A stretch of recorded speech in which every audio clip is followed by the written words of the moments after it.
Começando o podcast Ler ou Morrer, o podcast para quem ama a leitura e quer ler o mundo.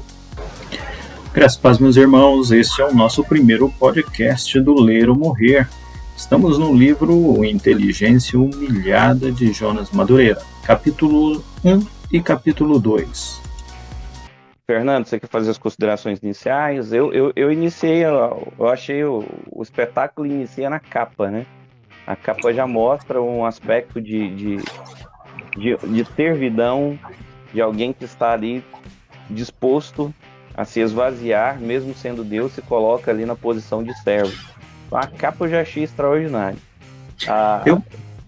Eu vou ser sincero com você, eu tenho uma certa dificuldade em fazer considerações iniciais, porque lendo um livro como esse, são tantos assuntos, são tantas questões que a gente tem que parar, pensar, ponderar. Mas assim, aproveitando que você já tocou nesse assunto da capa, né? Esse é um dos textos mais fascinantes que nós temos nas Escrituras Sagradas, né? E confrontantes também, porque mostra que o reino de Deus é totalmente inverso do reino dos homens, né? A questão do poder, do desejo de ser visto, do desejo de ser servido.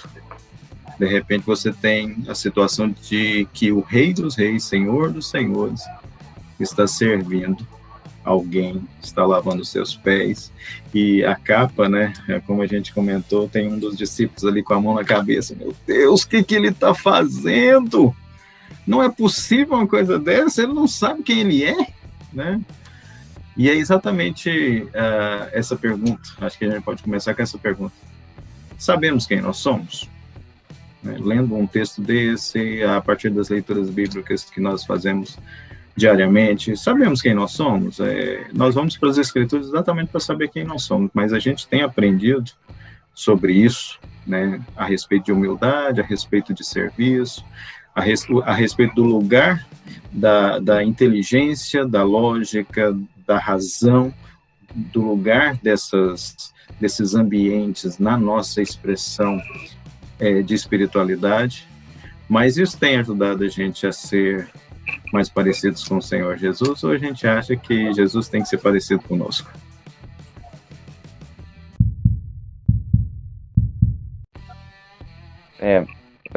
A nossa tentação é sempre moldar Deus às nossas convicções, ao nosso desejo de nós queremos ser os oleiros, né? A gente nunca quer ser o vaso. A gente, no nosso dia a dia, quer assumir o papel de oleiro.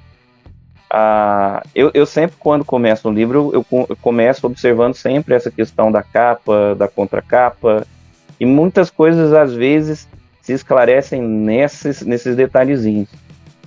E se a gente for pegar essa questão do próprio autor, o Jonas Madureira hoje é considerado um dos grandes escritores, dos grandes teólogos do país. E ele nos entrega um texto onde a todo momento ele exalta a questão da humildade, a questão do serviço. Seja bem-vindo, Átila. Fique à vontade, quiser fazer qualquer pergunta. A gente sabe que aqui no Brasil a gente tem condições, às vezes, precárias de infraestrutura. Estou dizendo até por mim. De repente, se ficar ruim para carregar, para não dar delay, se você quiser desligar a câmera, não tem problema. Mas é bom também que a gente conhece um pouco uns dos outros, né? Ver o rosto uns dos outros aí. Pessoal, e depois da gente ter essa primeira fala sobre a capa, o início do livro ele não é tão complicado, né? Ele começa mais leve e ele vai engrossando o caldo com o tempo. Ele começa falando sobre a questão do fideísmo, ali no início, como sabemos que Deus existe, e depois ele vai para um capítulo onde ele já fala do fideísmo e do racionalismo. Na primeira parte, na introdução,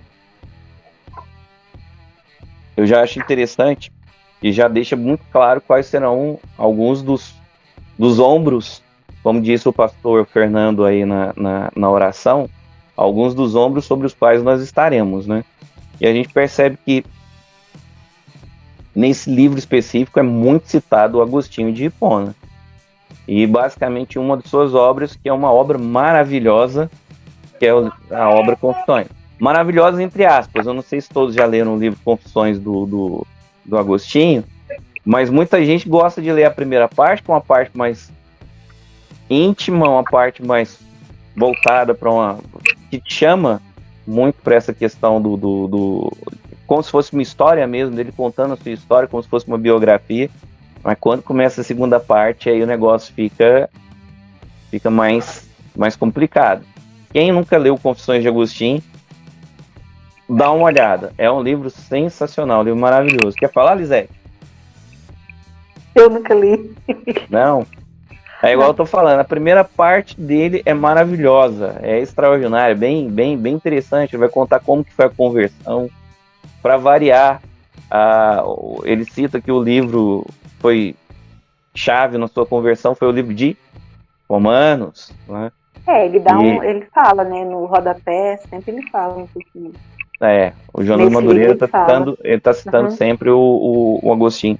E é interessante que aí a gente também é chamado a nossa humildade novamente, porque a gente percebe que se não fossem esses homens, a gente não estaria onde nós estamos, a gente não poderia ter condições de ter a visão que nós temos hoje se não fosse Agostinho, se não fosse Tomás de Aquino, Heidegger, e vários outros que são citados ao longo do livro. É interessante, Adão, que a gente, assim, como evangélicos, né, no contexto evangélico brasileiro, parece que a gente tem a falsa ideia de que a gente sabe tudo pela experiência, né?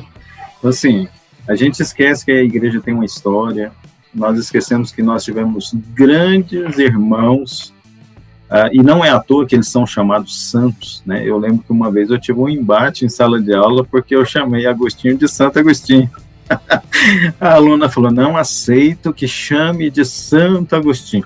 Aí eu fui explicar, olha, a vida desses homens era tão exemplar para que para aqueles irmãos humildes, eles só poderiam ser santos, né? Então, assim, nós temos uma história tão rica como igreja, né? Como tradição mesmo, não necessariamente tradição católica, é a tradição da igreja, e a gente esquece, a gente acha que o que vale mesmo é a nossa experiência agora, e ela tem autoridade para pautar as nossas vidas, e isso é muito ruim para nós, para a nossa maturidade, porque muitos irmãos da antiguidade passaram por dificuldades, dilemas que muitas vezes a gente passa hoje, ainda que a gente vive em uma outra cultura, em um outro tipo de sociedade. O dilema humano sempre será o dilema humano, né? Então, a gente precisa se valer desses irmãos e das reflexões para a gente moldar, né, reflexões mais sadias mesmo a partir da palavra do Senhor. E a gente costuma encher a boca, né, Fernando? A gente costuma dizer assim, conforme a tradição da minha igreja. E às vezes a gente tem uma história de, vamos pegar, por exemplo, se for uma igreja pentecostal de 100 anos aproximadamente, se for uma igreja histórica, às vezes você vai falar de uma história de aproximadamente 500 anos. Mas, e o que veio antes? E o que está por trás disso tudo? E na verdade, até se a gente for pegar alguns pressupostos que muita gente não gosta de criticar, como por exemplo a dialética de Marx, mesmo se você pegar de um ponto de vista dialético, a gente vai ter o ponto de vista de que teve que ter um embate de tese e antítese para que surgisse a reforma protestante. E se você for pegar de outros pontos de vista, a gente sempre vai ter uma necessidade do anterior dentro de um processo. E a gente tem que ser humilde de perceber isso. Até mesmo Jesus Cristo, se a gente for retornando, fazendo essa linha de tempo, até mesmo se a gente for falar de Jesus Cristo, vira e mexe, ele estava citando as Escrituras. Então já tinha uma tradição anterior a ele, da qual ele tinha um respeito para com essa tradição. E isso é interessante, porque já leva para o próprio capítulo 1, que vai falar do fideísmo e do racionalismo, mostrando que a gente, colocando basicamente esses dois pontos como se fossem polos opostos. Se alguém discordar, fique à vontade. Ailton, seja bem-vindo. Se alguém quiser colocar um ponto de vista, falar, olha, eu acho que eu não enxerguei desse jeito, fique à vontade. Mas aí a gente vê, basicamente, eu lembro que há algum tempo, num dos perfis que eu tinha duas setinhas, né? Uma setinha apontando para a fé e uma outra apontando para a razão. E as setas, elas não estavam apontando para o mesmo lugar, elas apontavam em direções distintas. Aí quando eu peguei esse capítulo falando sobre fideísmo e racionalismo, no ato eu lembrei disso, como que existe essa questão de muita gente que não consegue enxergar uma possibilidade de harmonia entre fé e razão. E aí os termos que ele vai utilizar vai ser fideísmo e racionalismo. E a gente tem que tomar muito cuidado, porque se a gente vai numa vertente extremamente voltada para a fé, a gente pode cair naquilo que o Fernando falou agora há pouco. A gente pode começar a querer pautar tudo pela experiência, pelo empirismo. E se a gente for por um outro caminho, onde a gente está pensando somente na razão, a gente corre o risco de nos tornarmos meramente adoradores da teoria, aduladores da sabedoria, escravos de belas palavras, escravos da lógica. E basicamente nenhuma dessas posições ela é saudável. Até mesmo a gente percebe que existe uma exortação para que a gente defenda a nossa fé, mas não defenda a nossa fé de qualquer forma, mas defenda a razão da nossa fé, o motivo, o porquê. E se ela não for lógica, se ela não tiver um ponto de apoio que seja justificável, aí eu fico sem ter o que falar, eu fico sem ter o que dizer. E vale lembrar também, Adão, que a gente falou de experiência, né? A gente enfatiza a experiência em relação a uma história, né? Uma bagagem histórica e doutrinária, né, que a gente tem. E a gente acha que crer na experiência é realmente ter a fé genuína. Só que a gente esquece, por exemplo, que uma dos cognatos, né, do fide aí, da fé, é fidelidade. E para você ser fiel a alguma coisa, você precisa saber sobre essa coisa que você precisa ser fiel. E aí eu costumo falar para os alunos também em sala de aula que se a gente pegasse todas as palavras no português, avaliasse então essas palavras lá do grego, né, fides, pistel, né, pistes, nós chegaríamos numa palavra em português que seria obediência. Então, assim, no final das contas mesmo, no fritar dos ovos, por assim dizer, ter fé genuína é ser obediente. E ser obediente a quê? A todo o corpo doutrinário que nos foi legado pela tradição, né, e o que a gente chama de fundamento apostólico. E aí, lembrando as palavras de Paulo também em relação a culto, em relação à razão, lá no capítulo 12 de Romanos, quando ele fala culto racional, poderíamos dizer que esse culto racional é o culto que é legítimo, que está de acordo com a lei, né? Que lei? A lei da adoração correta, do que nós devemos entregar a Deus de fato. Para a gente saber, sim, para a gente saber de fato, né, como eu tenho que adorar a Deus. Não é do jeito que eu desejo, não é a inclinação do meu coração, não, meu coração está me levando, eu estou sentindo que é assim que eu tenho que adorar a Deus. Não é desse jeito. O coração é enganoso, né? Como que eu vou ser guiado por um coração que está ainda sendo transformado diariamente, né, buscando ser maduro? Não. Existe uma forma correta de adorar a Deus, e essa prática né, litúrgica, nós vamos ler o livro, né, Liturgia do Ordinário, vai ser espetacular. Então, essa prática litúrgica, que é algo diário, vai nos formando e vai mostrando para nós como realmente Deus quer ser adorado. Isso é ter fé, né, encontrar sentido na adoração, na liturgia em si. Eu não estou falando da liturgia que a gente colocou no canto, né? Tipo assim, não, tem que ser muito mais, tem que ser movido pelo Espírito, tem que ter a liberdade do Espírito. Não, nós estamos falando da forma correta de adorar a Deus, que foi exatamente aquilo que Jesus falou para a mulher samaritana. Olha só, né?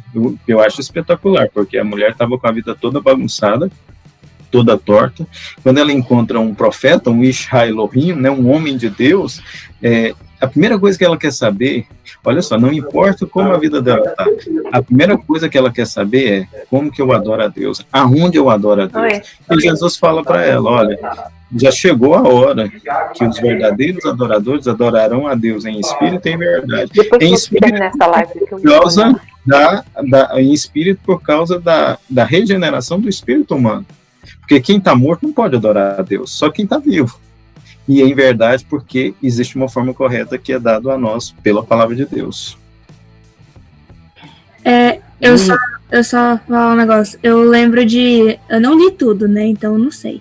Mas eu comecei a ler Cartas de um Diabo ao Seu Aprendiz.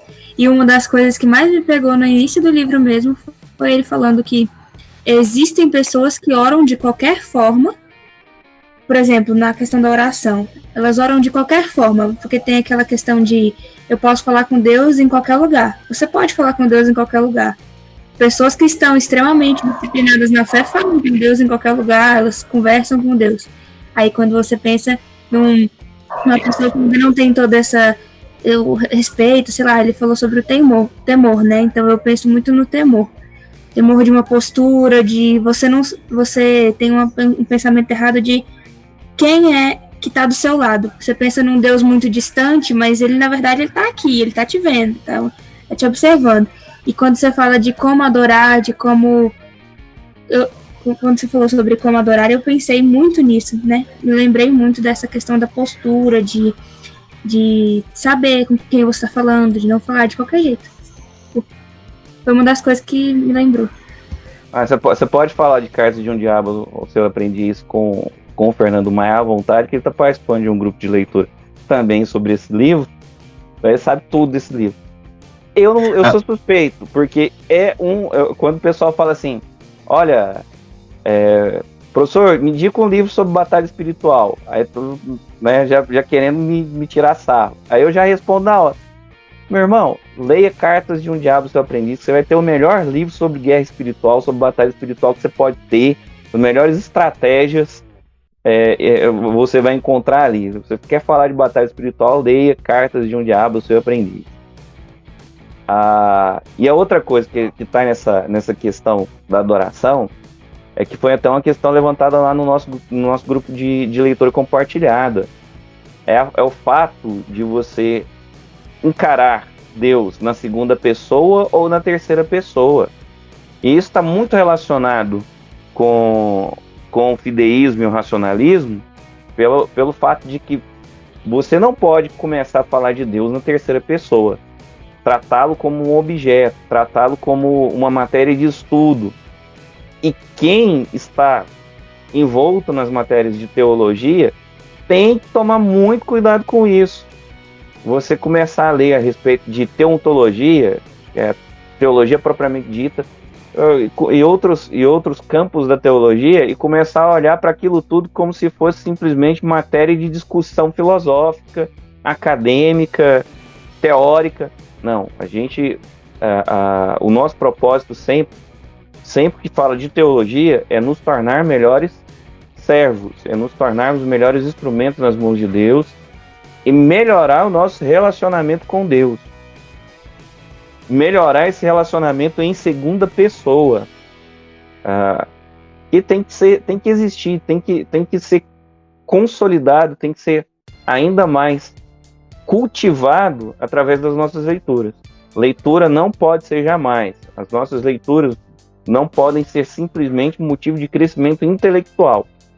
Isso vai acontecer? Vai você vê o Fernando Maia disparando palavras aí em hebraico com a maior fluidez, mas isso não nasceu da noite para o dia, exigiu um processo. O Jorley, o esposo da tia Lu, seja bem-vindo, tia Lu, falando grego, foi um processo, não aconteceu da noite para o dia. E todo esse processo de crescimento intelectual, de crescimento em conhecimento, ele não veio sozinho, mas opinião minha, ele tem que ser muito mais uma consequência da busca de um crescimento espiritual do que o inverso.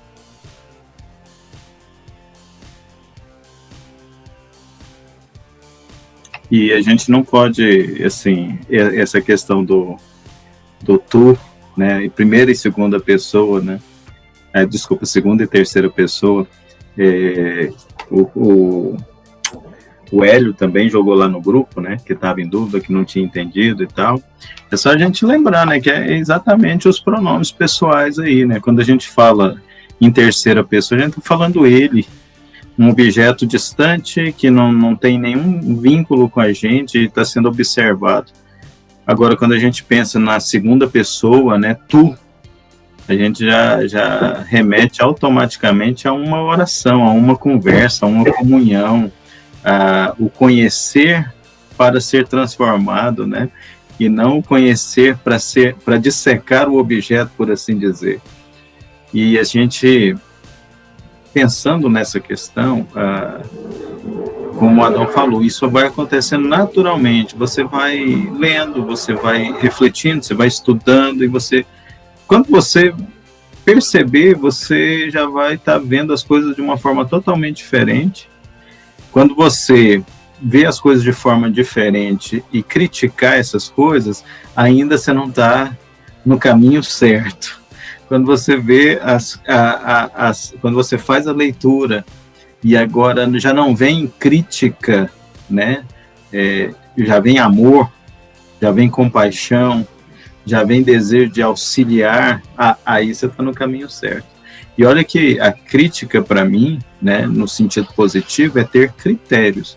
Como cristãos, nós precisamos ter critérios para viver a vida cristã, né?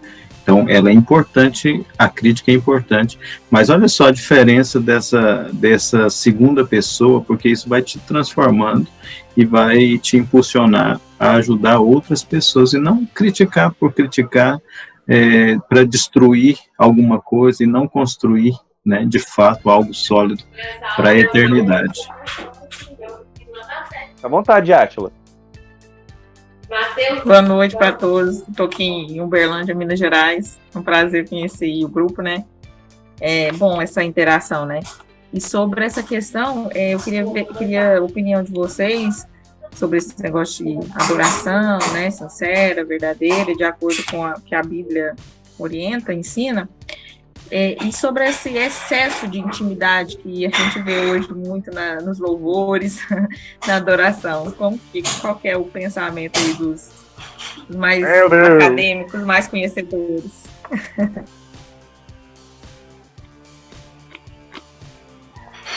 Você fala ou eu falo, Fernando? E outra coisa, pessoal, não esperem opiniões convergentes sempre. Nem sempre minha opinião vai convergir com a do Fernando, mas sempre será respeitosa. Eu, particularmente, sou apaixonado pelas questões linguísticas. Eu não enveredei pela questão das línguas clássicas, como fez das línguas bíblicas, como fez o meu irmão Fernando. Na verdade, estou me esforçando muito para me tornar melhor no grego. Mas eu sou apaixonado pelas questões linguísticas, até por conta da minha área de formação, que foi formação em letras, português e inglês. Então eu sou apaixonado pela questão linguística. E hoje, particularmente, o que eu percebo? Muitas pessoas, quando falam sobre isso, falam sobre a questão do uso do você. Na minha igreja mesmo, outro dia teve uma pessoa que foi cantar, e aí o hino tinha, na letra original tinha você, e aí trocou pelo tu. Porque a pessoa, dentro de um processo em que ela foi educada, ela não consegue ver com uma naturalidade o uso do você. Eu não vejo nada errado nisso quando isso está se referindo a uma questão de reverência, de respeito, a uma forma de você se portar diante de Deus, e é o que a gente está falando, com humildade, sabendo que você diante de Deus, você não é Deus. Lá pela página 150 tem uma frase extraordinária, onde o Jonas diz, olha, Deus, ele podia se esvaziar porque ele é Deus. Nós, como homens, somos vazios porque somos homens criados por Deus. Então a gente está nessa posição, a gente está na posição de criatura, de seres criados. E Deus, ele supra tudo isso. Agora, eu particularmente percebo que muitas pessoas têm uma resistência a algo que é extremamente natural, que é a evolução da cultura linguística. Então, se você for pegar lá atrás, ninguém falava você, era vos mecê. A forma de tratamento era completamente diferente, mesmo em ambientes de extremo carinho e respeito. Culturalmente, você era educado a falar com seu pai de que forma? Olha, se você me chamar de você vai... Isso aconteceu comigo, não estou dizendo de ouvir história, não. Meu pai, ele fazia da seguinte forma. De manhã, ele me chamava só para... Era o processo pedagógico dele. Ardão! Só para ouvir eu dizer que é. Aí vinha porrada. Já te falei que não é assim que você fala comigo. E você, para falar comigo, é Senhor.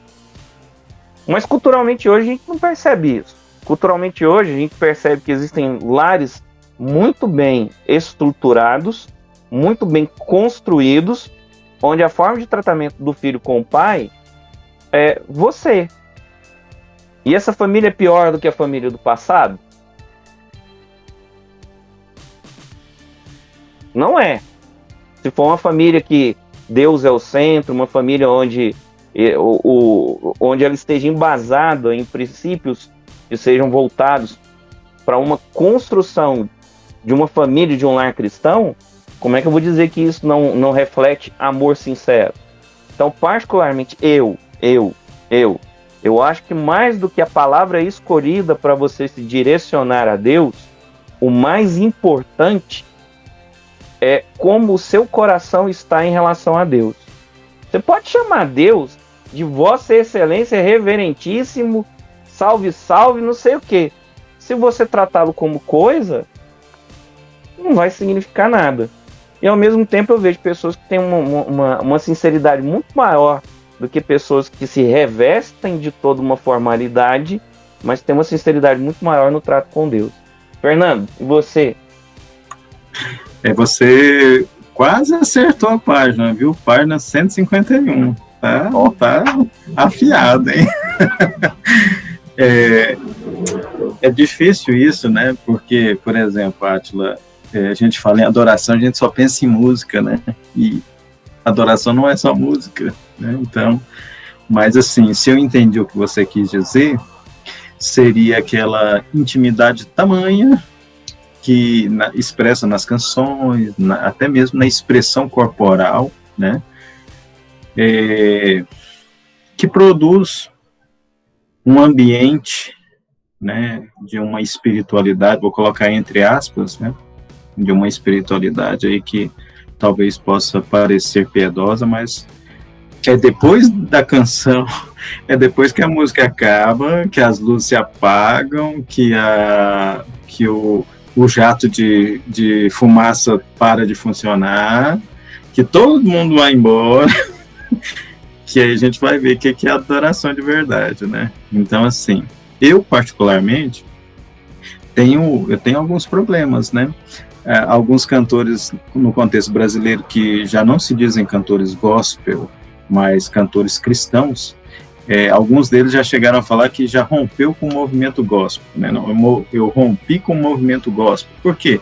Porque ele foi se desenvolvendo por um lado tão distante do que realmente é a canção e o lugar da música no culto, né? A gente sabe que você tem 2 horas de louvor, mas você tem 30 minutos de palavra, sendo que a palavra que deveria ser o centro do culto. E ainda a gente precisa lembrar que o culto não é só aquele momento. Então a palavra é o centro em todo momento, por assim dizer, né? A gente não tem letras das músicas que são de adoração a Deus mesmo, né? A gente tem canções antropocêntricas que falam do homem, que ele vai conseguir, que ele vai alcançar, que os inimigos dele vão cair, né? Então você pega salmos, né, fora do contexto e canta, falando, não, estou cantando a palavra de Deus. É muito difícil isso, não é fácil, não. Fernando, fala. Entra naquele capítulo, na verdade é um subcapítulo, né, do livro, onde fala da humildade arrogante, né? A gente consegue encaixar bem isso aí. E aí quando você vai confrontar algumas pessoas que não tem nenhum tipo de subsídio em relação ao que fazem, aí, poxa, para de me criticar, na verdade eu estou fazendo tudo para Deus, e começa e entra no relativismo, como se o relativismo fosse a resposta. E a gente fala tanto de que nós somos diferentes, porque nós acreditamos numa verdade absoluta. Foi o tema do primeiro livro do ano, verdade absoluta. Só que quando nos convém, a gente vai para o relativismo. Então, cada um adora a Deus do seu jeito, adora a Deus da sua maneira. O que importa é a sinceridade. E a pessoa não percebe que está caindo nessa humildade arrogante que é colocado lá no livro, de maneira extraordinária pelo Jonas. Desculpe te interromper, Fernando, volta ao raciocínio. Agora tá até pegar o raciocínio de volta, mas a colocação que você colocou foi muito proveitosa nesse sentido, né? Assim, eu estou adorando com sinceridade. Quem diz que a gente é sincero no que a gente faz, né? Assim, a gente precisa realmente ter uma consciência de quem nós somos como seres humanos, caídos mesmo, corrompidos, e a gente às vezes está achando que está fazendo uma coisa boa, não está fazendo uma coisa boa, porque tem interesses ocultos que muitas vezes nem a gente consegue perceber, né? Nas nossas orações diárias, a gente faz oração aí com interesses, né? Por exemplo, a gente faz isso em tantos momentos. A gente para no semáforo, alguém vem pedir dinheiro, você dá o dinheiro para se livrar da pessoa, você não está nem aí, né? A preocupação deveria ser o quê? Onde você está morando? Como é que está a sua vida? Não vou te dar um dinheiro aqui para resolver um problema assim de forma paliativa, né? Então, assim, as nossas orações também vão nesse sentido. A gente faz oração com interesses ocultos. Senhor, se eu me der isso, eu vou fazer isso, eu vou abençoar a sua obra, tantas coisas. E a adoração é desse jeito, né? A gente quer entrar no santo dos santos, por assim dizer, porque lá a gente vai ter mais intimidade. Tendo mais intimidade, as nossas orações são respondidas, são tantas coisas, né? A gente realmente precisa da palavra de Deus urgentemente para avaliar tudo que a gente ora, tudo que a gente pensa, a nossa adoração. Adoração como música não é o centro do culto. O centro do culto é palavra, é oração, né? O culto esse cultuar a Deus, todo ele é uma adoração, e isso implica em oração genuína, petição, arrependimento, canções que adoram a Deus, né? Tem uma canção antiga, né? Não sei se vocês conhecem, não sei se vocês se lembram, falava assim: o Rei da Glória, o Rei dos Reis. A gente não tem música desse jeito, mas não tem canção para adorar a Deus mesmo, quem Ele é, o Senhor dos Senhores, soberano Deus, e a música continua nesse sentido, né? A gente realmente precisa de discipulado, porque eu lembro, não sei se foi um livro que eu li, ou um pastor que eu vi ele falando, todo o culto em si, ele tem que ser voltado para as escrituras sagradas, e o pastor da igreja, ele precisa ter uma comunicação com o ministério de louvor no sentido assim, eu vou pregar sobre isso, Normalmente as igrejas evangélicas não têm uma programação de pregação no ano, né? Algumas igrejas reformadas têm, eles sabem o que eles vão pregar, né? E aí o pastor tem que conversar com a equipe, falar, olha, o assunto da pregação vai ser esse, vamos escolher canções que falam sobre isso, né? Então, assim, tem que ter essa comunicação.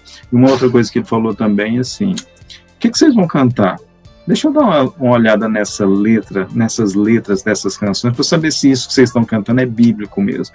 Porque, mais uma vez, a gente entra naquela questão, né? Tudo é formativo. Antigamente a gente falava que existia teologia de CD, né? Agora é teologia de pendrive ou teologia MP3. Por quê? A gente não lê Bíblia, a gente não reflete sobre as Escrituras, tudo que a gente faz é ouvir música. E a gente acha que a música está falando de Deus. E às vezes está falando de um Deus que não é o Deus da Bíblia.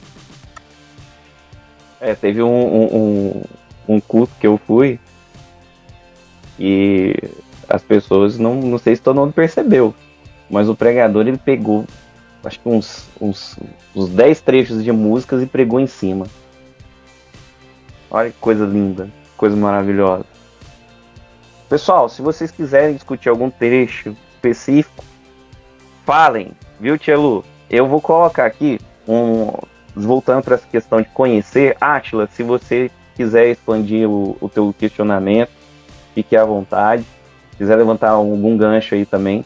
Eu vou aproveitar o gancho aí do conhecer, que muitas vezes tem faltado, que é o fato de que muitas vezes as pessoas erram, algumas vezes de forma dolosa, elas sabem que estão errando e fazem isso porque querem errar, mas muitas vezes elas erram de forma culposa, porque não conhecem. Nem a forma dolosa, nem a forma culposa vão te justificar. Nós não temos desculpa de errar por desconhecimento. Vocês leram isso no livro, né? Lá tem um trecho que ele fala claramente isso. Tem o trecho, tem um período de vacância da lei.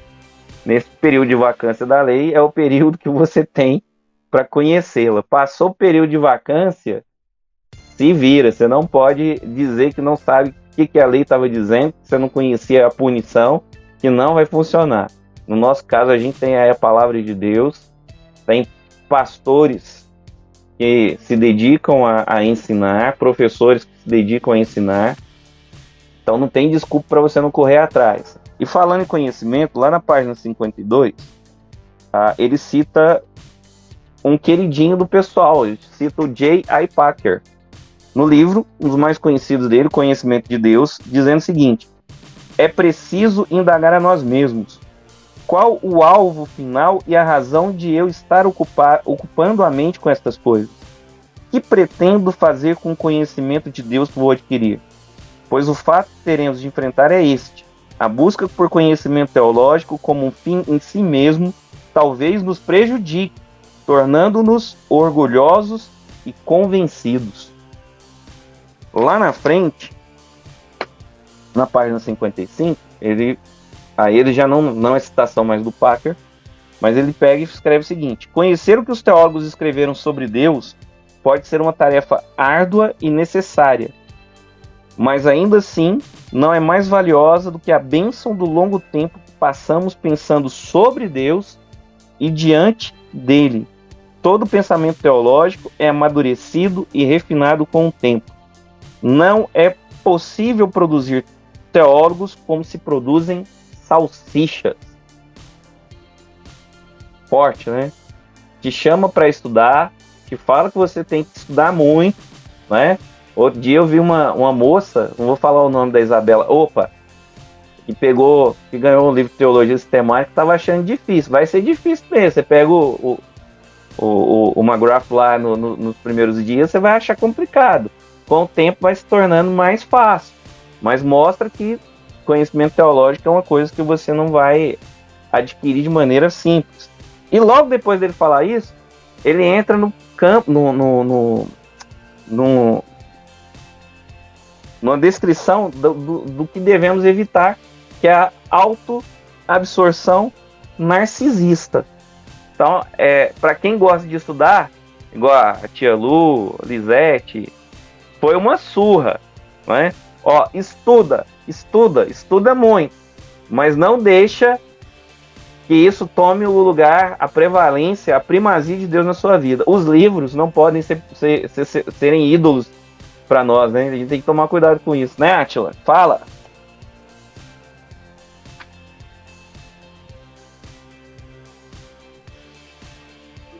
Eu tava pedindo silêncio aqui, gente, porque a família é grande e barulhenta. Então, o que acontece? Só antes de entrar aí na continuação aí da página 55, da autoabsorção narcisista aí, eu queria continuar a leitura aí, que foi uma coisa assim que me pegou, né? Como disse a nossa irmã aí, é o parágrafo mais embaixo, que diz assim, ó, que você possa encarar o desafio de estudar teologia como um prudente construtor, que primeiro cava fundo para lançar as bases e só depois disso começa a construir. Evite a tentação de queimar etapas. Teologias genéricas de baixo custo, né? E aí ele termina. Então, eu achei isso tão importante, porque hoje, qualquer conhecimento que você tem, você já quer usar ele de uma forma, né, autoritária até às vezes, né? Então, eu tive uma experiência aqui no grupo de estudo aqui, na minha igreja, que eu fui colocar alguns pontos, né, que eu entendi para poder estar estudando a palavra de Deus de maneira, né, exegese, né? E a pessoa já logo me cortou. Eu falei assim, não, aí você está entrando lá pro lado do... Aí deu a classificação que eu não quero colocar agora para não causar nenhum atrito. Então, assim, eu não, isso, né, pensei que, poxa, é só uma exegese do texto, né, que qualquer um sabe disso. E a pessoa é uma pessoa instruída, com certeza, né, já tem faculdade, eu estou engateando ainda nessa área, né, mas, assim, a gente vê que, de certa forma, se a gente não vigiar, a gente acaba que, às vezes, sem querer, né, eu acredito que foi até sem perceber que ele, né, fez esse corte, não foi, né, intencional e nem para desmerecer, eu acredito que não, mas acaba que a gente, sem perceber, entrando nessa soberba, né, que não deixa de ser. Eu sei o caminho, eu já fiz, então eu vou aqui logo que, né, pôr os meus pontos e pronto, cravar aquilo como se... E não, a gente tem que ter essa humildade e também colocar que, ó, eu preciso cavar mais fundo. E pelo fato de eu estar indo um pouco mais fundo que alguns, não me dá esse direito de estar podando, né, as pessoas. É um livro introdutório à teologia sistemática, que é o livro Cavo Mais Fundo. O título original dele é Dig Down Deep, que ele faz uma primeira observação dizendo que muita gente, quando lê a parábola, dizendo, olha, não construa como um insensato em cima da areia, ele ressalta que lá na parábola muita gente não percebe que antes de construir sobre a rocha, a pessoa teve que cavar, teve que construir um alicerce, um fundamento, mas não simplesmente chegando e jogando as coisas em cima da rocha, mas ele teve que cavar, ele teve que fazer, teve um processo anterior à construção, e o processo de cavar é esse processo anterior ao processo de construção. A gente tem que tomar muito cuidado. Aqui a gente tem a Luciene, professora de seminário, tem o professor Fernando, eu também sou apaixonado por essa área, e eu tenho convicção de que é uma prática nossa, principalmente quando a gente pega turmas iniciantes em seminário, a gente sempre tenta deixar muito claro, não caiam na arrogância, não caiam na soberba, não caiam na vontade de simplesmente pegar tudo que vocês vão começar a absorver e utilizar isso como armas de debate. Na verdade, com o tempo, o Fernando já disse isso, com o tempo, a gente olha para os debates até com fadiga. A gente olha assim, esse assunto, porque a gente sabe que a gente começa a distinguir o que tá no livro também, o que é cosmético do que é essencial. Daquilo que serve simplesmente para maquiar e na verdade você acaba maquiando em que sentido? Você acaba querendo mostrar que você é cheio de Deus e não percebe que sua atitude está mostrando simplesmente o seu ego. Está mostrando simplesmente que você está querendo aparecer com o conhecimento teológico que você está adquirindo. Não é? É uma atitude, e a gente está entrando aqui, narcisista. E começa a chegar num ponto, isso aconteceu há algum tempo dentro do nosso próprio grupo. Já foi corrigido, viu? Não é em relação a ninguém que está aqui. Mas sabe quando você vai conversar com uma pessoa e a pessoa ela não vai conversar para saber a sua opinião, mas ela vai conversar contigo simplesmente para mostrar a opinião dela e te convencer da opinião dela.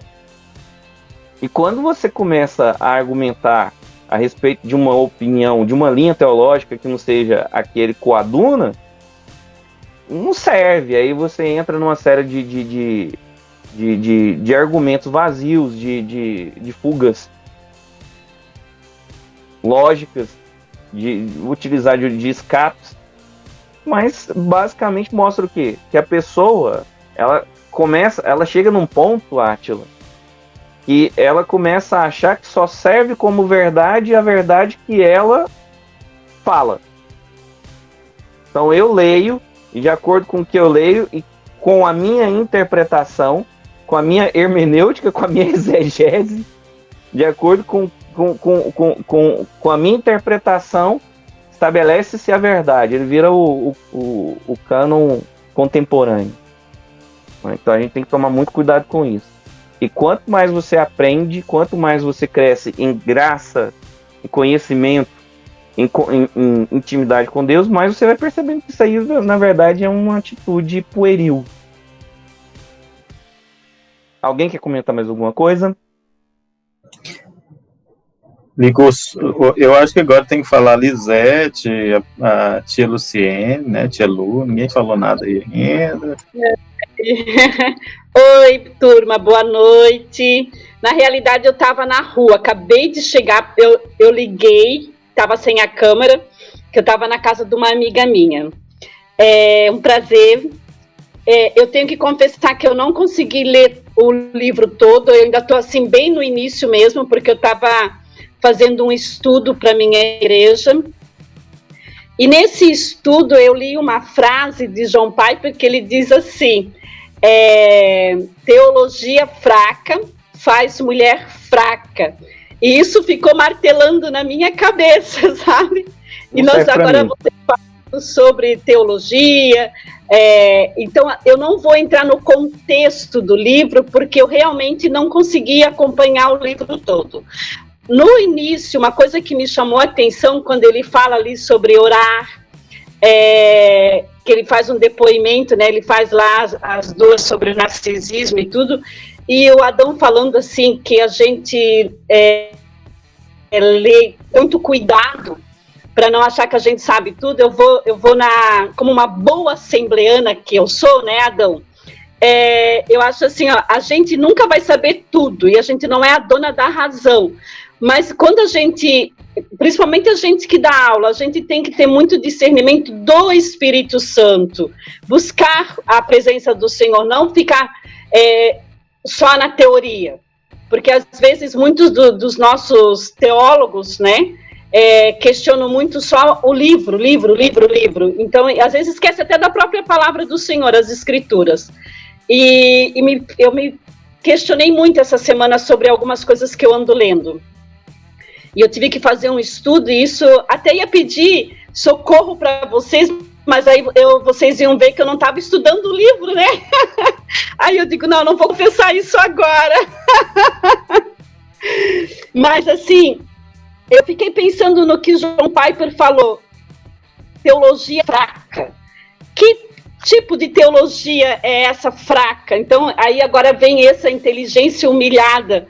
Aí, antes disso, veio aquele outro livro que a gente acabou de ler esses dias, que foi assim, um murro no estômago da gente, que foi o do pôr do... Filtro solar.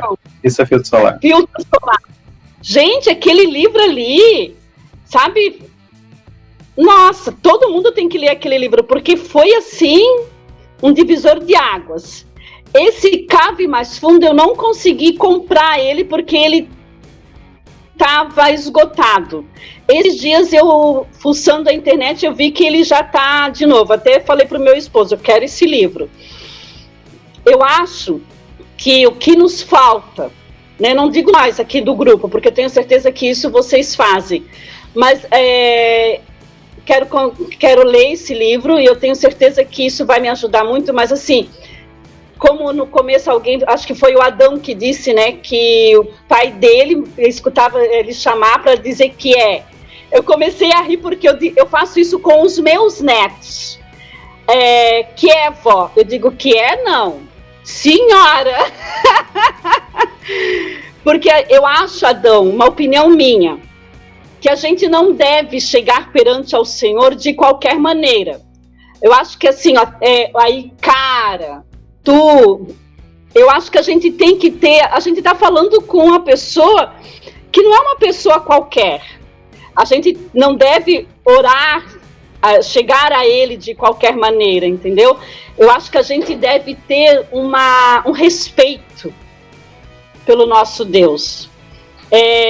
O irmão falou sobre que não existe mais os cantores gospels, mas os cantores cristãos.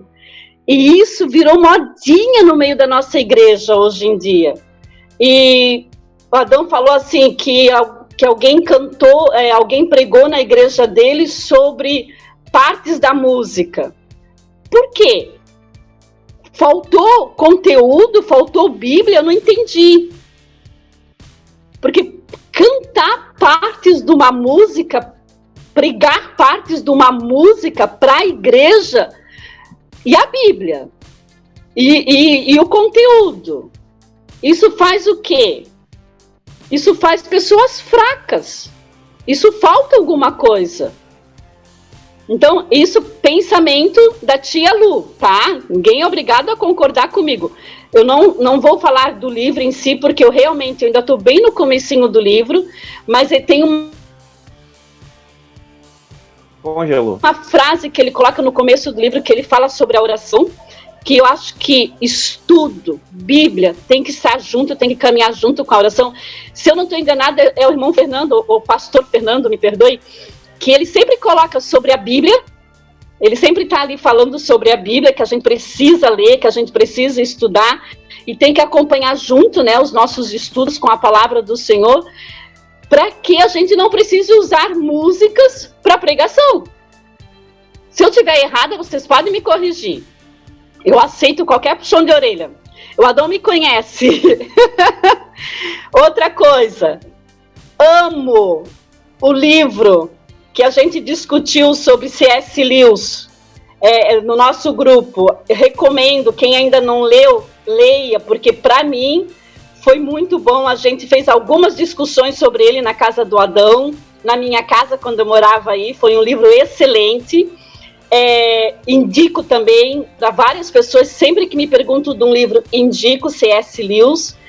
Ultimamente indiquei bastante do Filtro Solar também, porque eu acho que é um livro que é um dos livros que a pessoa tem que ler antes de morrer. C.S. Lewis e O Pôr do Sol. Foi Cartas de um Diabo ao Seu Aprendiz, né, que a gente discutiu, não foi, na época? Oi? Foi Cartas de um Diabo ao Seu Aprendiz, que a gente discutiu lá na... Sim, a gente discutiu, lembra? Foi muito bom aquele livro. Foi muito bom. Basicamente, é o que eu estava falando, eu reitero, eu não digo... eu reitero o que eu falei anteriormente. O mais importante é como você se achega na sua intimidade com Deus, a sua postura diante dele. Quem trabalha com missões tem um olhar um pouquinho diferente do olhar... agora eu vou entrar numa seara aqui que eu vou levar porrada de tudo quanto é lado, mas a gente está aqui para isso. Hoje a gente tem um problema enorme nas nossas igrejas, que muitas igrejas perderam uma cultura evangelística. Eu falo isso principalmente porque é uma realidade que eu, infelizmente, tenho vivido.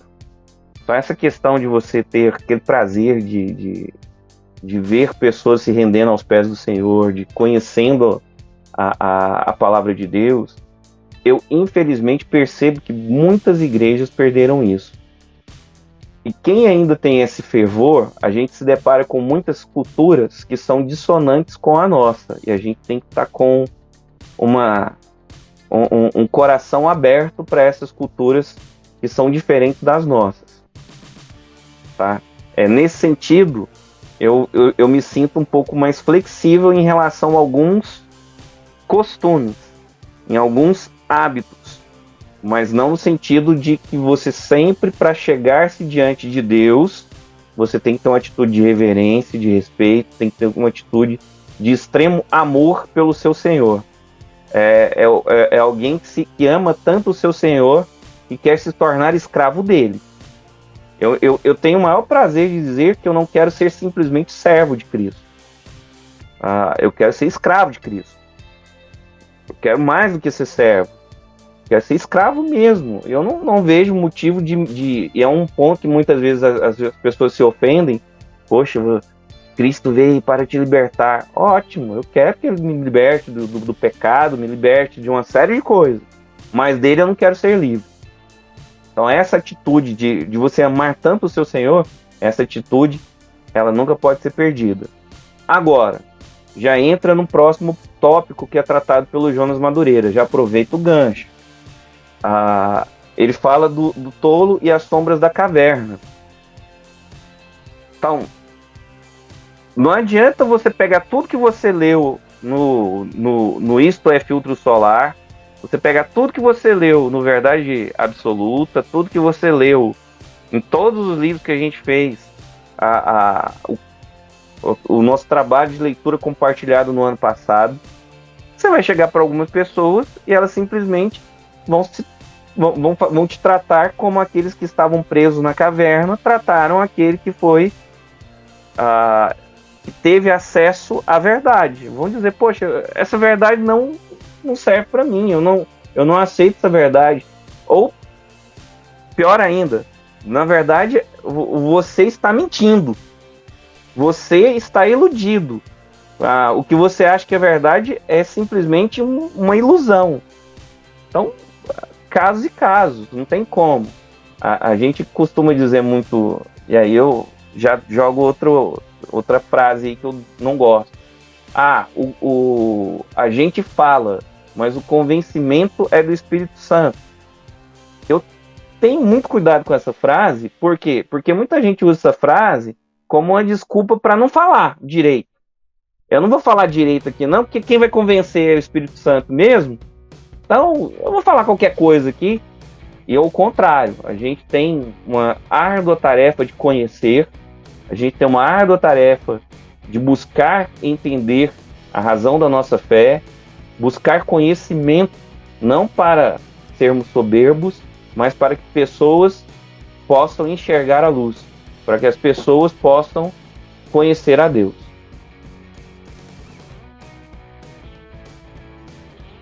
Ninguém vai falar nada? Aberto para vocês.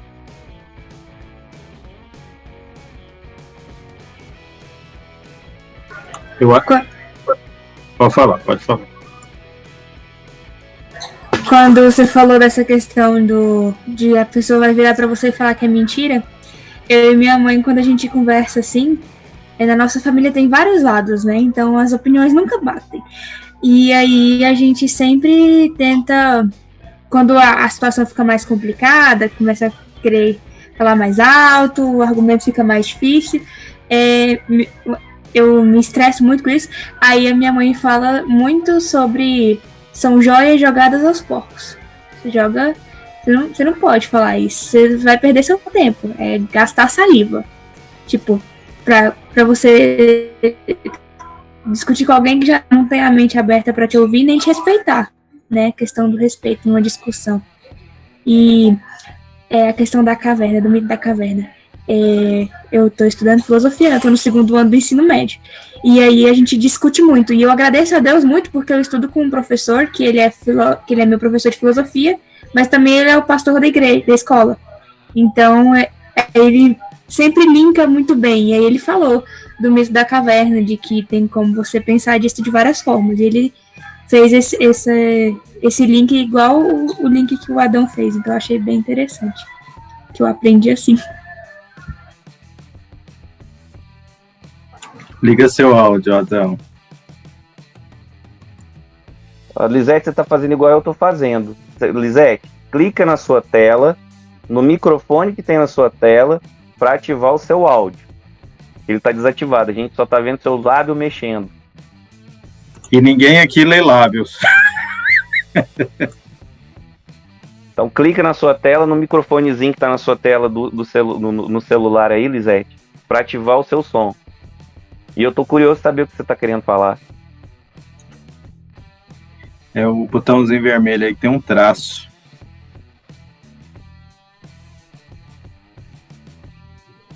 Não estamos te ouvindo ainda. Fala, minha amiga, que eu quero lhe ouvir. Ativa o microfone. Então, enquanto a Lisete descobre como ativa o microfone, o capítulo 2, Conhecimento da Graça. Alguém quer iniciar considerações sobre o conhecimento da graça? Eu lancei uma pergunta a respeito desse mito. Aí, ó. Abri. É porque estava embaixo, não estava em cima. Professor Fernando, sempre nós temos alguma coisa na caverna? Nós, como cristãos. Isso é uma pergunta? Alguma coisa na caverna? Na verdade, a gente tem que estar atento a todo momento para não estar na caverna, né? Quando estamos e não damos conta de sair? Mesmo você orando, você jejuando, você lendo a palavra. Graças a Deus que a gente tem o Espírito Santo, né? Para nos ajudar. Ele não quer que a gente fique em trevas, né? Então, assim, cada caso é um caso, né? E cada caso tem seu tempo e o seu propósito também, né? Porque quando a gente vê o salmista falando que ainda que eu ande no vale de sombra e morte, né? Ele não está falando que não vai andar no vale da sombra da morte, ele está falando que vai andar no vale da sombra da morte, mas não vai estar sozinho, né? Então, essa persistência que nós temos de crer que Deus está conosco, até mesmo na caverna, por assim dizer, né? Toda situação que a gente não... vamos dizer assim, todo conhecimento, toda concepção, ideia, ideologia, né? Porque todo mundo aqui tem uma ideologia que a gente não consegue perceber, que nos influencia, ou que a gente está usando para influenciar outras pessoas, é uma forma de estar na caverna, né? Luz mesmo só no Senhor, só em Cristo, através da sua palavra. Lâmpada para os nossos pés é a sua palavra.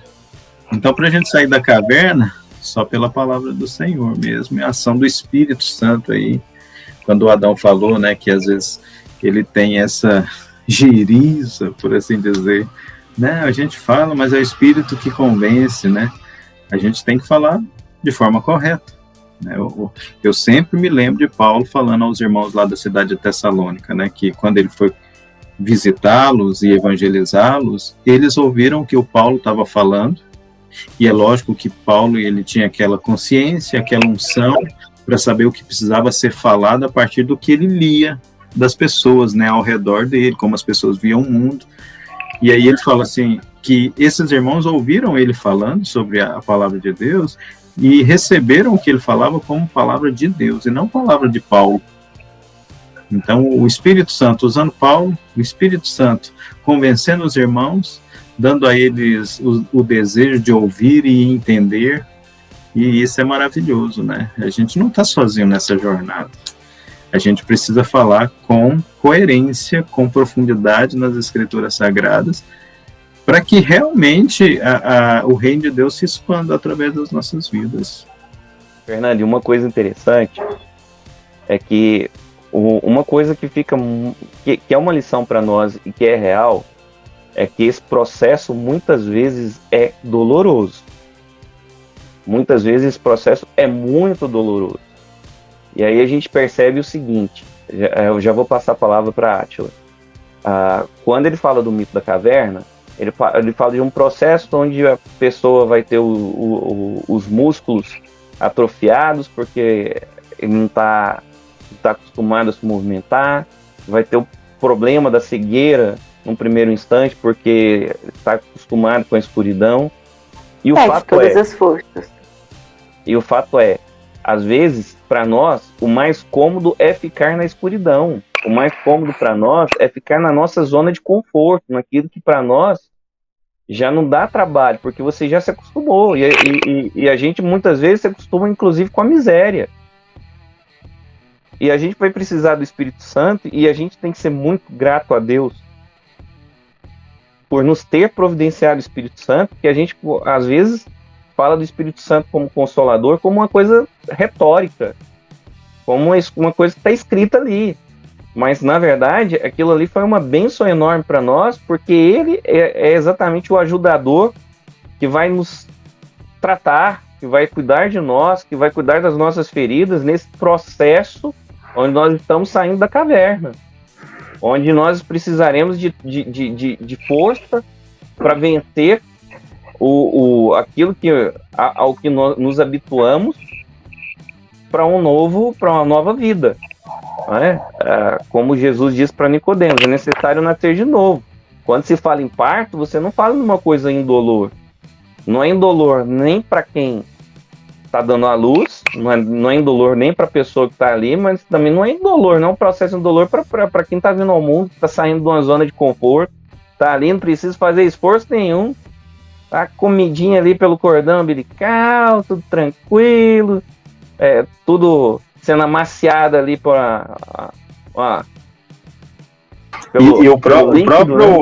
o próprio apóstolo Paulo falou que ele sofria dores de parto até Cristo ser formado nos irmãos, né? Ele tinha essa plena consciência, né, que é duro, precisa de perseverança, precisa de amor, porque não é tão simples assim, né? Isso aí. Então, assim, o Espírito Santo nós temos que agradecer, porque ele é nosso ajudador nesse processo de sair da caverna. Agora, ele está à disposição, só que muitas vezes você rejeita o Espírito Santo, rejeita a ajuda dele, né? E o que é maravilhoso em todo esse processo é a consciência que a gente vai tendo à medida que a gente vai caminhando, que a gente vai crescendo. Por exemplo, a consciência de estar na caverna é algo maravilhoso. Não, eu estou na caverna, eu preciso sair. A consciência não percebe isso. Exatamente. A consciência que eu preciso, assim, sabe, coisas assim, você vai vivendo, acontece comigo direto acontece comigo. Você pensa assim, nossa, isso é tão básico e eu tô falhando nisso ainda, né? Ó, a caverna. E isso é maravilhoso, sabe por quê? Porque nos dá o senso correto de incompletude, porque só seremos completos em Cristo. E aí, quando ele voltar, né, ou formos ressuscitados, ou formos transformados, veremos como ele nos vê. Isso é maravilhoso. Essa consciência de incompletude é bênção. E teremos essa noção de que não nos conhecemos, somente ele nos conhece. O livro fala isso, né?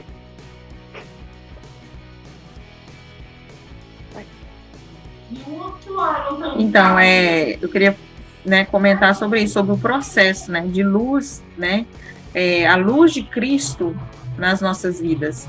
Então, assim, às vezes é o nosso suposto, como fala na Bíblia, né, é nosso espinho na carne. Nós não vamos ser completos aqui, mas é justamente essas nossas dificuldades, barreiras, esse processo que tem que ser rompido, que nos mostra que a graça do Senhor nos basta, né, igual os irmãos, né, estão comentando. Então, assim, não seria, será que eu não sou capaz, eu não sou suficiente?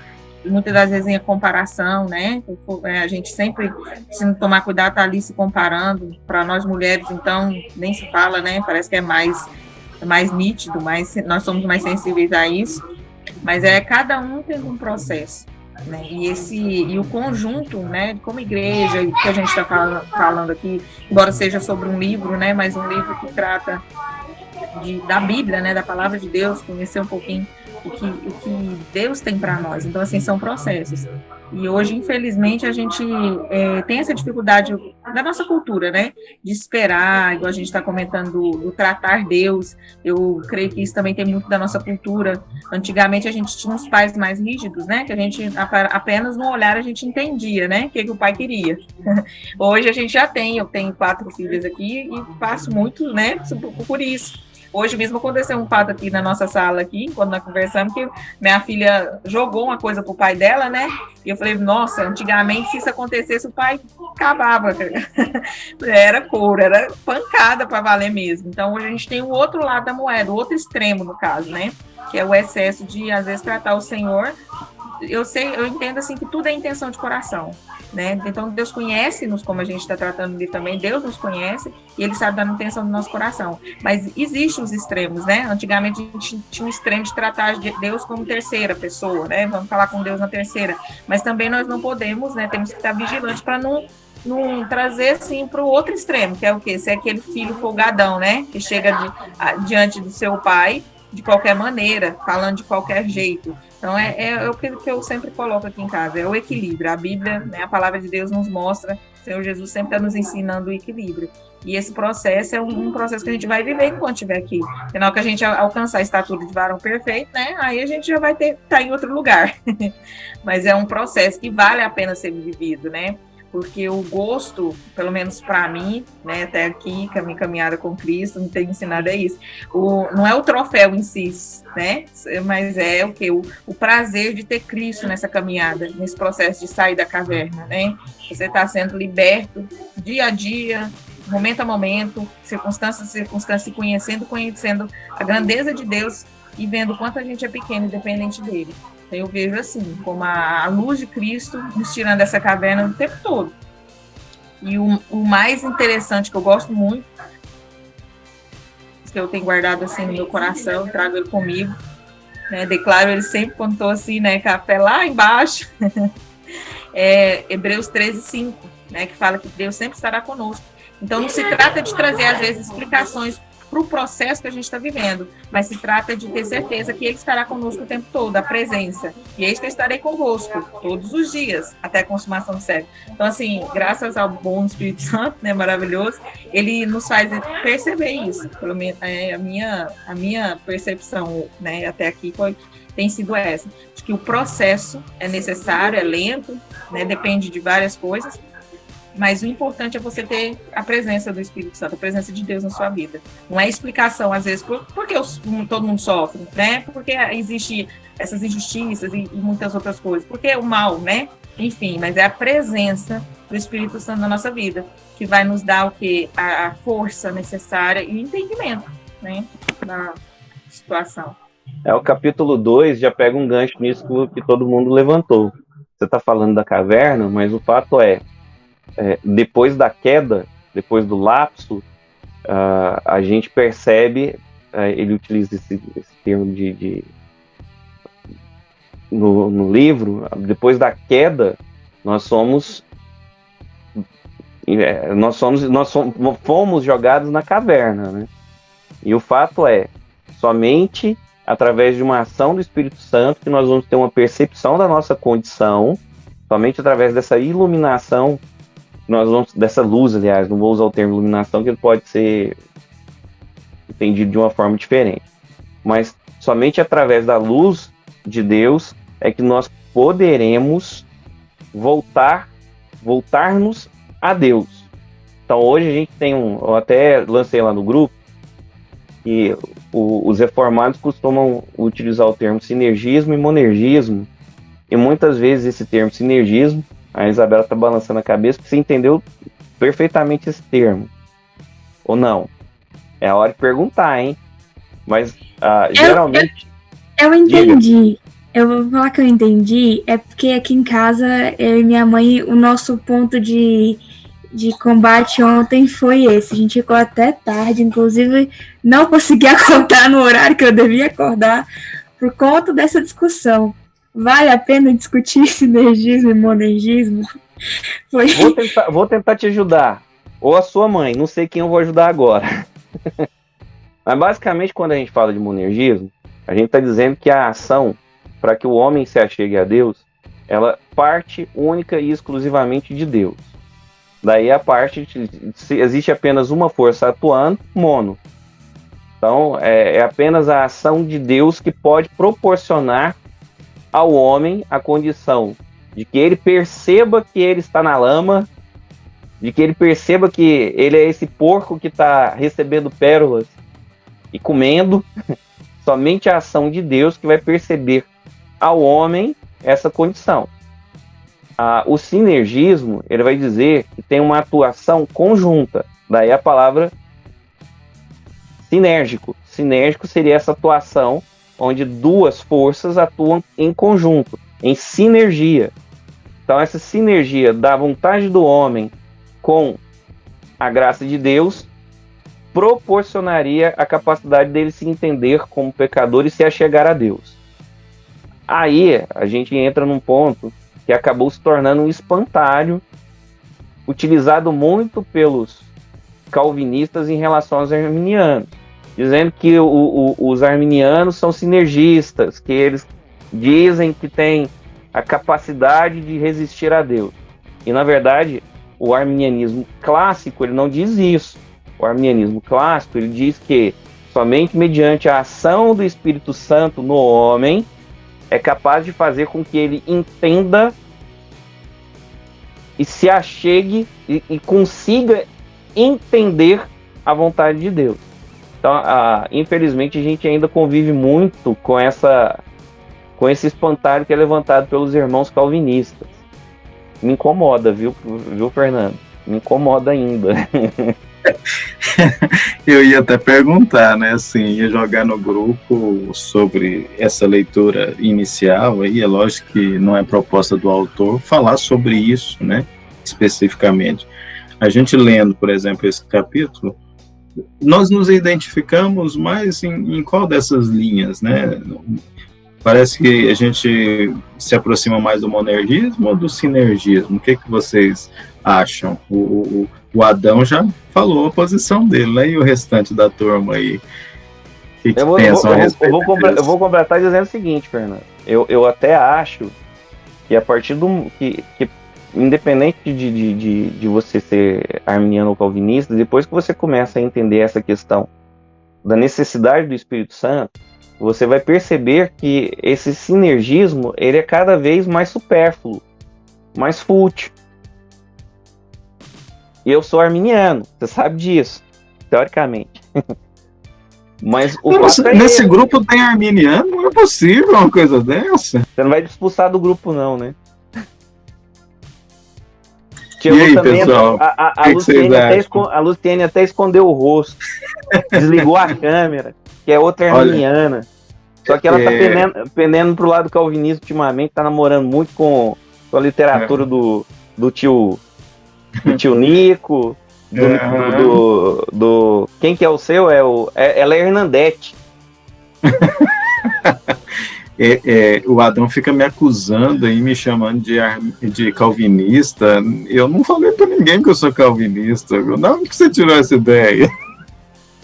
Mas o fato é que teve algum lugar que eu vi essa crítica, né? Não, acho que foi até no grupo. Acho que não sei se vocês perceberam.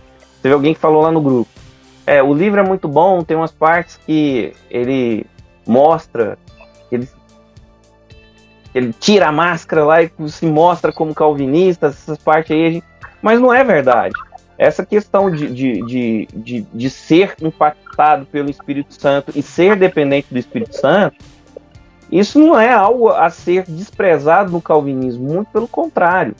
Isso é algo que a gente tem que ter como convicção. Eu tenho que ser cada vez mais dependente do Espírito Santo.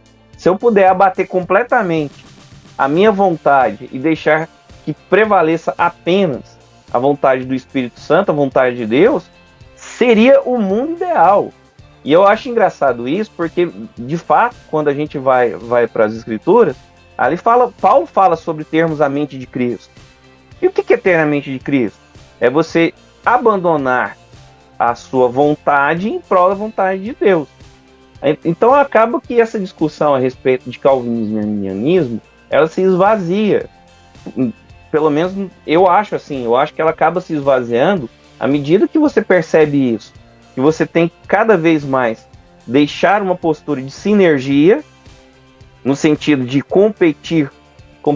de aliar a sua vontade com a vontade de Deus, mas a sua vontade tem que ser conforme a vontade de Deus. Tem um versículo que o pessoal erra muito. O pessoal fala assim, sede santos como eu sou santo. Em algumas traduções, seja perfeito como eu sou perfeito. Mas lá no texto não fala como. Lá no texto fala por quê. Seja perfeito porque eu sou perfeito.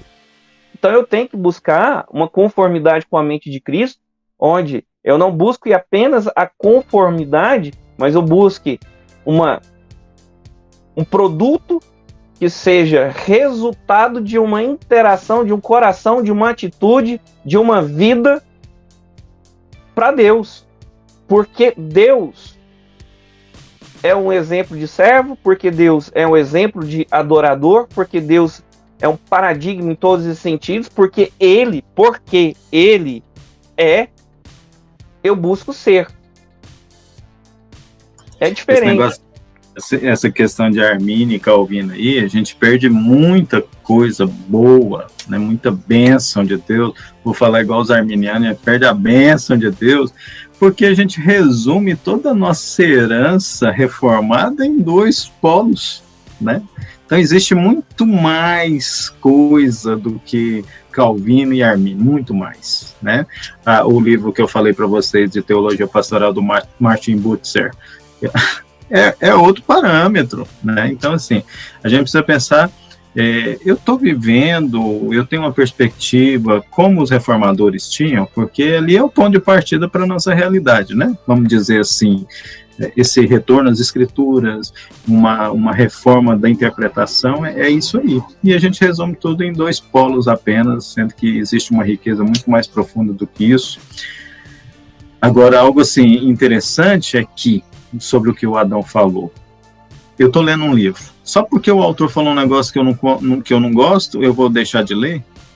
Sabe, o teólogo é aquele que está disposto a desbravar, né?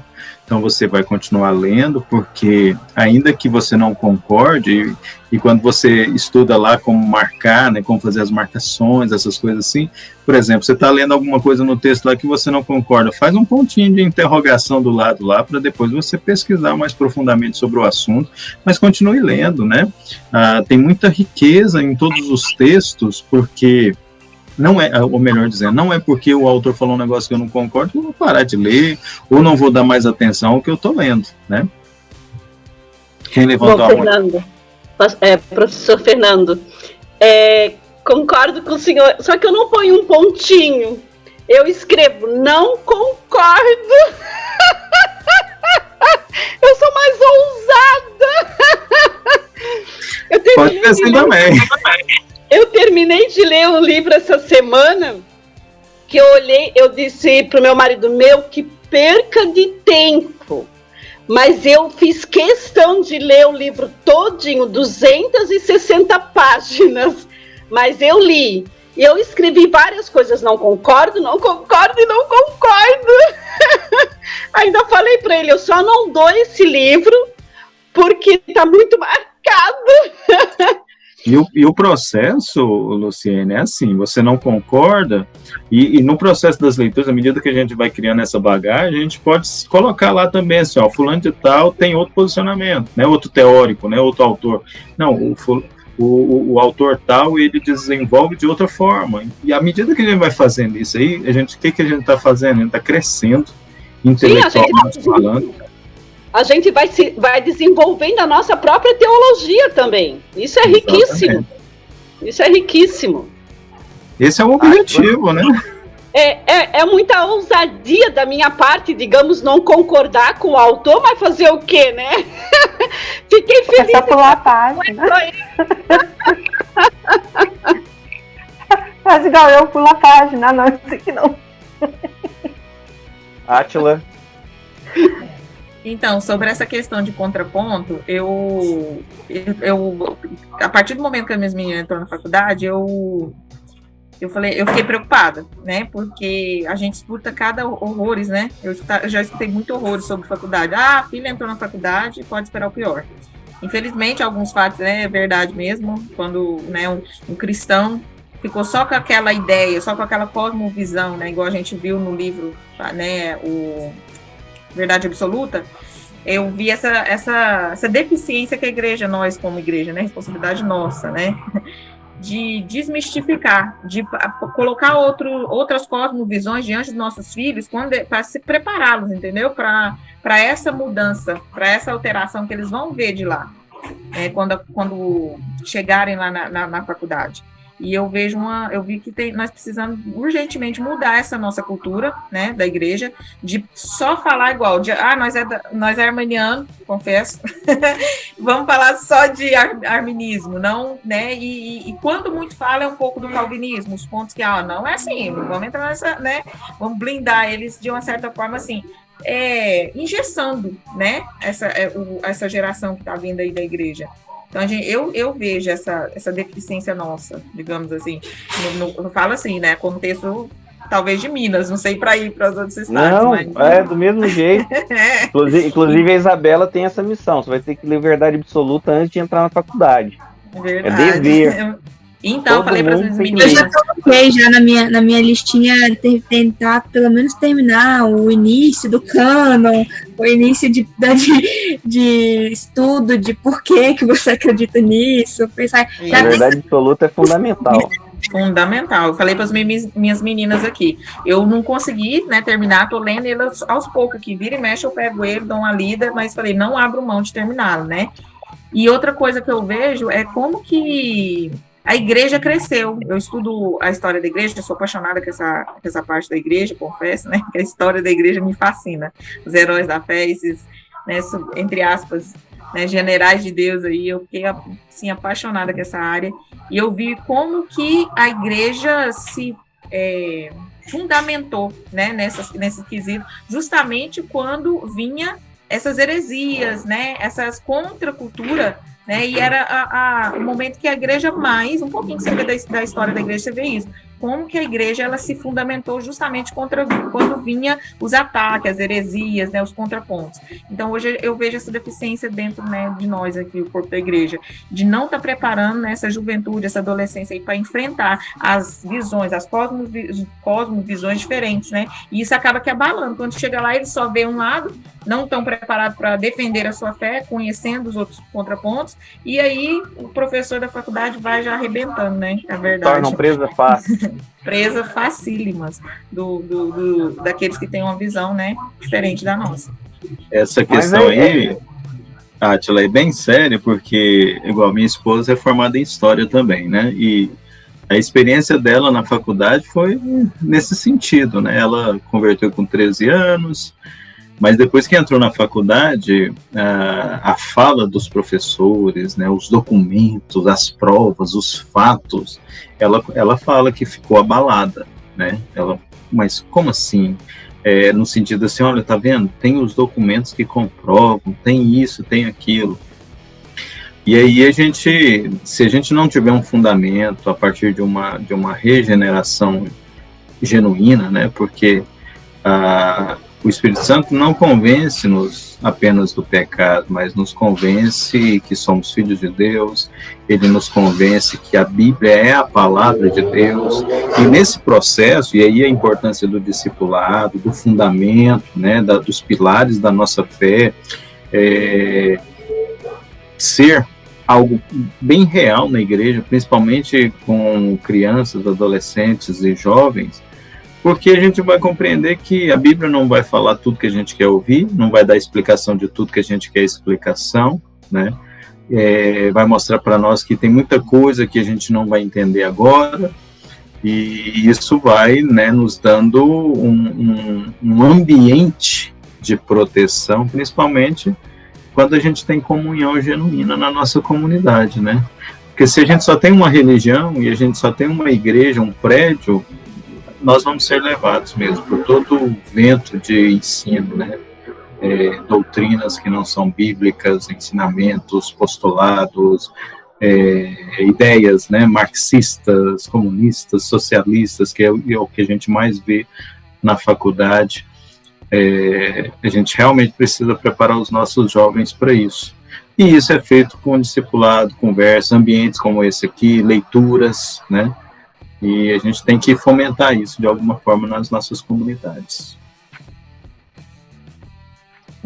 Na verdade, também nesse capítulo 2, ele vai falar de uma coisa interessante, que entra muito nessa questão que foi levantada pela Átila, que é a questão do gnosticismo.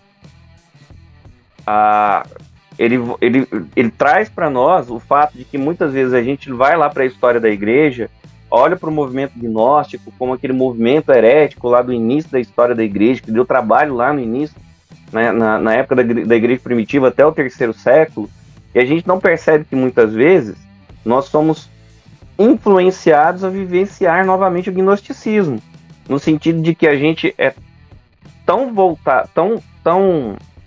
influenciado a ter a ciência como verdade absoluta, ter determinadas ideologias, como ideologias que são explicações completas da realidade.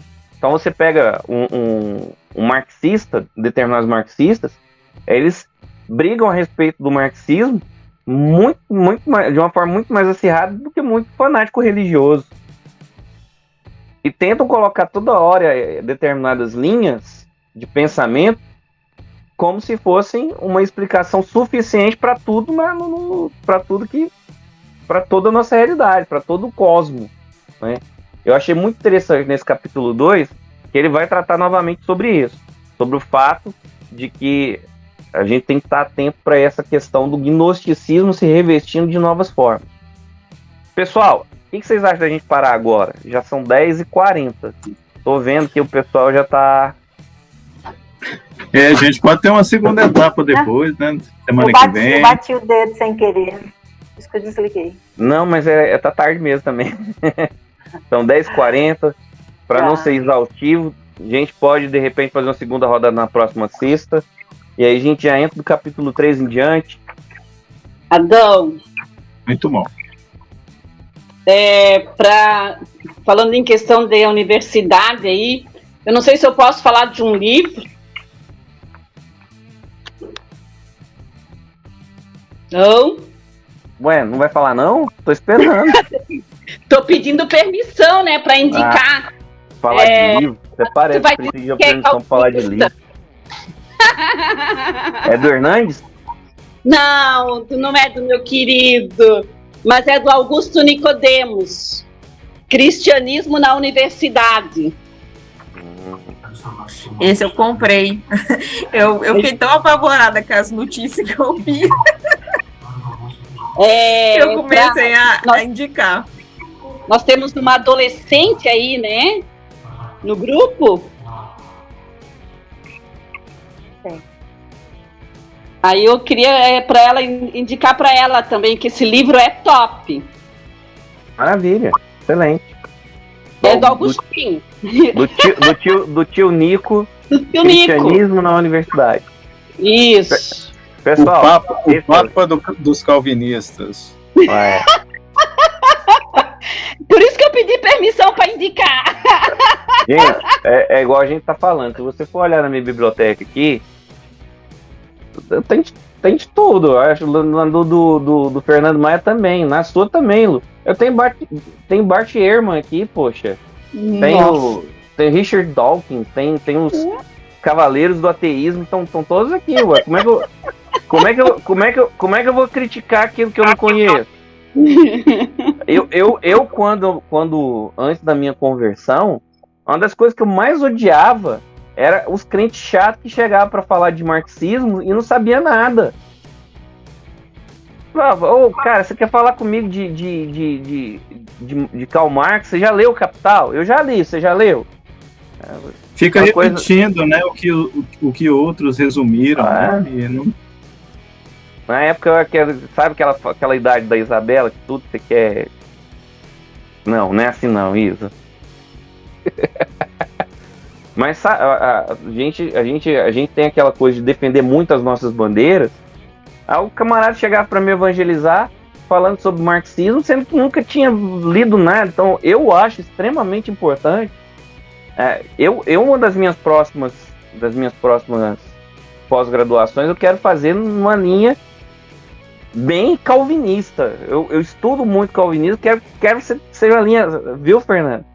Uma linha assim, calvinista até De preferência, tô pensando em fazer lá no Mackenzie, lá no Ender Jumper. Só pra pegar o pessoal lá que fica falando um monte de bobagem a respeito do arminianismo. Eu vou lá aprender com ele. Vai ganhar um parceiro, Lu. Eu acho que é uma boa, talvez você até se converta no processo. Ele vai se converter ao feminismo. Vai se Aí ele vai converter gostar do Hernandes. Gente, o papo tá bom, mas aí ficamos combinados. A gente vai pegar do capítulo 3 em diante. A gente praticamente fechou o capítulo 2. O capítulo 3, eu tinha até marcado, fiz igual o Fernando Maia comentou, tinha marcado lá, ele fala sobre o mal. Aí lá na página 154 ele traz uma referência que fala tudo lindo. Eu falei, poxa, mas o que se encaixa com o mal? Tá dando uma maquiada aqui, tá caindo no desejo de usar o cosmético aqui no finalzinho, meu amigo Jonas Madureira. Mas eu achei muito interessante a abordagem que ele faz a respeito do mal no capítulo 3. Fantástica. Perceba, tia Lu, que lá no capítulo 3 ele elenca uma série de comentaristas de peso. Ele cita lá o Gordon Clark e depois ele vai falando, olha, ele disse isso, mas eu não concordo. Baixou a Luciene nele, né? Falou mesmo. Aqui eu não concordo. Esse aqui Ousadia, também falou isso, né? mas eu não concordo. Então, ousadia tupiniquim. Então, aí esse povo lá do sul que é usado desse tanto. Não sou do sul. Né? Eu moro no sul, mas eu sou pernambucana. Mais brava ainda. Mais brava. Mas esse sotaquezinho aí é do sul, né? É do sul, é. É que eu só nasci em Pernambuco. Combinado, pessoal? O pessoal de Goiânia me dizia que eu era gaúcha. Pessoal, então combinado. A gente volta no capítulo 3, se vocês concordarem. A Lisete pediu pra falar aí? Não. Pedi não. Eu gostei demais. Eu amei o nosso encontro aí. Chamem alguém, não precisa estar no grupo. Eu vou te falar um negócio, viu, Adão? Os homens estão levando um ataque das mulheres, né? É verdade. Cadê os homens desse grupo, gente? Cadê os homens? Vamos botar quente, né? Vamos encerrar com uma oração, professor Fernando? Prometo que na próxima eu vou estar afiada, vou ler o livro.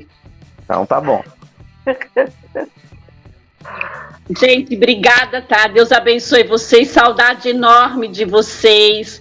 Prazer em conhecer a Isabela, prazer em conhecer a Átila, a Lisete, Adão, gente, que saudade, professor Fernando, saudades de vocês, viu? Deus abençoe. Venham para Joinville, deixa eu passar essa crise. Agora não. Nós vamos combinar de todo mundo ir dormir na sua casa pelo menos uma semana. Venho no verão, que aí dá para dormir até do lado de fora. Mas já quer pôr para fora ainda. Já vou providenciar a barraca, viu? É muito frio. Mas ia ser um prazer tê-los vocês aqui, de coração. Saudades do sol de Goiânia, saudade de vocês. Não vou sair do grupo tão cedo. Amém. Amém. Bom demais. Enriqueço muito com tudo que eu aprendo. Glória a Deus. Deus abençoe. Fernando, contigo, encerra. Eu comecei, isso aí alguém tem que terminar aí. Vai lá, tia Lu, encerra. Vocês querem que eu faça uma oração? Isso. Bora, Senhor nosso Deus, nosso Pai, te louvamos, te bendizemos, Senhor, por estes momentos de aprendizado, por este grupo tão seleto, Pai, que tu nos dê cada dia mais entendimento do teu querer, do teu saber, Senhor, que o teu nome seja glorificado em nossas vidas, Pai, que tudo que nós aprendemos seja para o louvor e o engrandecimento do teu nome e para ensinar aos outros. Pai, eu te louvo, Senhor Jesus, por cada um desses que se faz presente. Aqueles que também não puderam estar, que tu venha abençoá-los, Senhor Jesus, em todos os momentos das nossas vidas. Pai, dai-nos uma noite de descanso, um final de semana abençoado. Cuida de nós. Guarda os nossos, guarda as nossas famílias, Pai. Em nome de Jesus Cristo, eu te peço e eu te agradeço. Amém e amém. Amém. Amém. Glória a Deus. Até mais, pessoal. Até mais. Tchau. Em breve. Beleza. Tchau. Abraço. Beijo no seu coração. Beijo. Beijo. Beijo na amada. Pode deixar. Um prazer, né, Adão? Sempre. Tchau. Tchau. Como é que a gente sai? É o botãozinho vermelho aí do telefoninho. Achei. Beijo, Adão. Deus Beijo. abençoe.